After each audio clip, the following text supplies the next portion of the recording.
Guys, when you squeeze your disc brakes, they press just too much. And even after pressing them so much, your motorcycle fails to stop like how it used to be. Then in this video, I will show you step by step how to bleed your brakes, how to replace the fluid with fresh fluid inside of your cylinders, and how to do the maintenance of your brake fluid so that your brakes will work effectively and you can ride with confidence. My name is Ryson and welcome to Rysfix. This is going to be a very interesting video, guys, so see that you like the video now only, and if you are coming on this channel for the first time, see that you subscribe and press that bell icon so that you will not miss any of my future videos. So come on, let's start the video.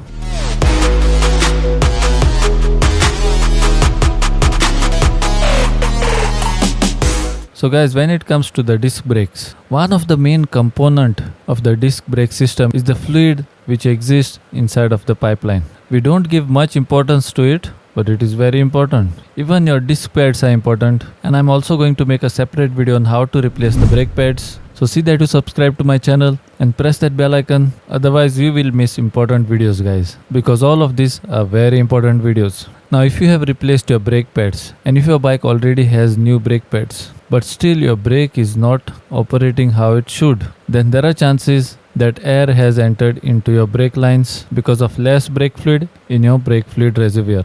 And when air enters your pipeline, guys, then these disc brakes don't work effectively. So come on, let's do the maintenance of this disc brake from our home garage and let's get them working like how they used to be. So the first thing that you will have to do is you will have to open the bleeder screw cap like this. This is a rubber cap. Once you open this cap, you will need a pipe like this. These pipes are mostly used to find the level, so it is also called as a level pipe. You will find it easily on any hardware store. So get a pipe like this and connect it to your bleeder screw like this. Once you connect it to the bleeder screw, just leave it like this. Then come on the top where your fluid reservoir is there, and on top of this fluid reservoir there will be two screws. So take these two screws out and take out the cover of your fluid reservoir. Now under the cover you will see that there is a set plate and there is a diaphragm. Just take these both out and have a look inside if there is fluid inside the reservoir. So as you guys can see, my fluid is there. Now if the fluid is there, then see that you put these two things back. If there is very less fluid, then you should already have brake fluid with you, with which you can top it up. So if you think that there is less fluid in your reservoir, or if there is absolutely no fluid inside, then see that you top it up with fresh new fluid. Now inside my reservoir there is already some fluid, so I will not top it up and I will come back down near my cylinders. Now here you can notice that I have kept a container to collect the brake fluid. So all the brake fluid which comes out from these cylinders, I will collect it in that container. This is a very corrosive liquid, guys. You should not allow it to fall on the paint of your bike. That is the reason why I have connected a pipe like this. And I will collect all the fluid in the container. Then you will have to take a 8 mm spanner. And by taking this 8 number spanner, you will have to loosen the bleeder screw to which you have connected the pipe.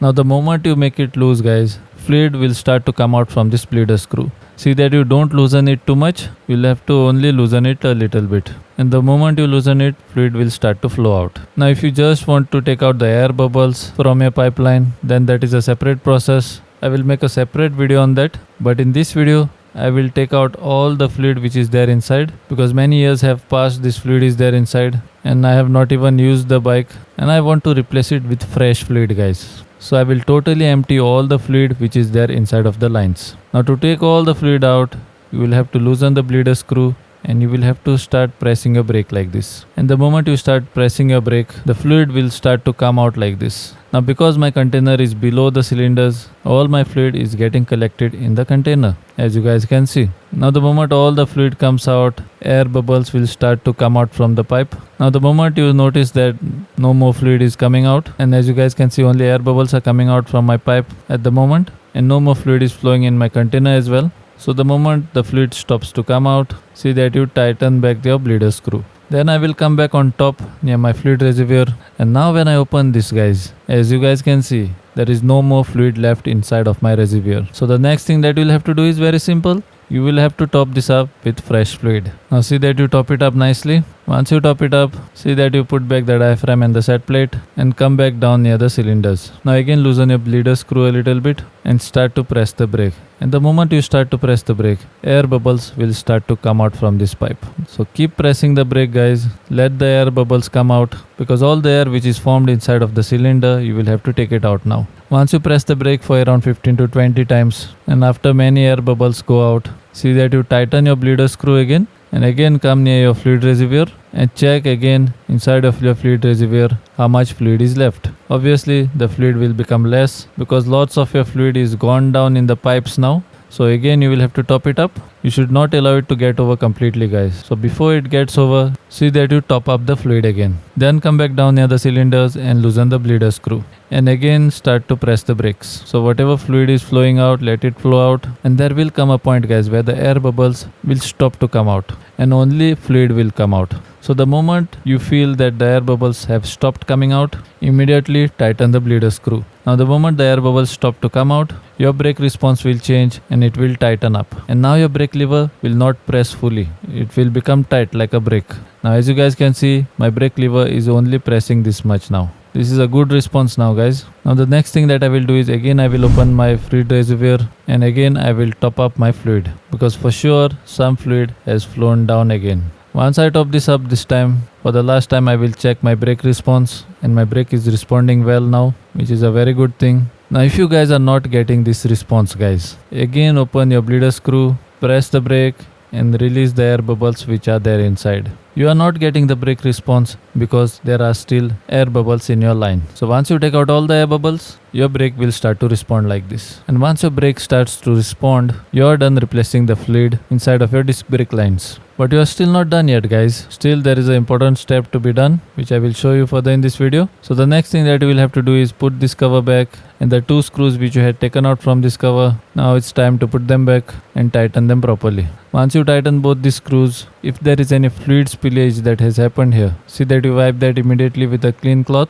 As for me, I have not spilled any fluid here. That is the reason why I have just wiped it with a cloth. Now if there is any fluid spillage on your paint surface, then what you should be doing that I will show you now in this video. Before I do that, come back down here and disconnect the pipe which you had connected to the bleeder screw. And all the fluid which is there inside of this pipe, see that you empty it in the container like this. Because this is a very corrosive fluid, guys. If it falls on your paint surface, then your paint will get spoiled and it will start to come out. So as you guys can see how dirty this fluid was, this was inside of my lines and now I have replaced it with fresh fluid. So I am going to get a very good brake response, that I know, guys. So once you are done with the job, all the extra fluid which has spilled on your paint, see that you wipe it immediately like this. And once you wipe it, the next thing that you will have to do is check if you have tightened the bleeder screw properly. Once you tighten it properly, see that you put the rubber cap back. And then comes a very important step. Get a Scotch-Brite with dishwash soap on it. And wherever the fluid have spilled, see that you scrub all those parts with a Scotch-Brite like this. This fluid you should not keep on the paint, guys.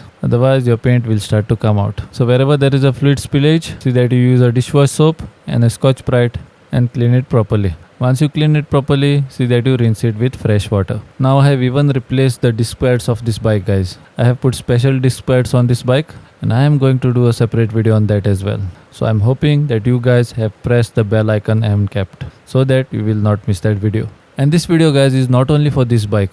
By watching this video, you can replace the fluid inside of your disc brake lines on any bike and you can replace it with new fluid. And if you found this particular video useful, then see that you like and share with your friends and family. And if you have not yet subscribed to my channel, then see that you subscribe to my channel and press that bell icon so that you will not miss any of my future videos. Till then, I will meet you guys in another informative repair video which you can do at home. So see that you keep checking this channel. Bye and take care.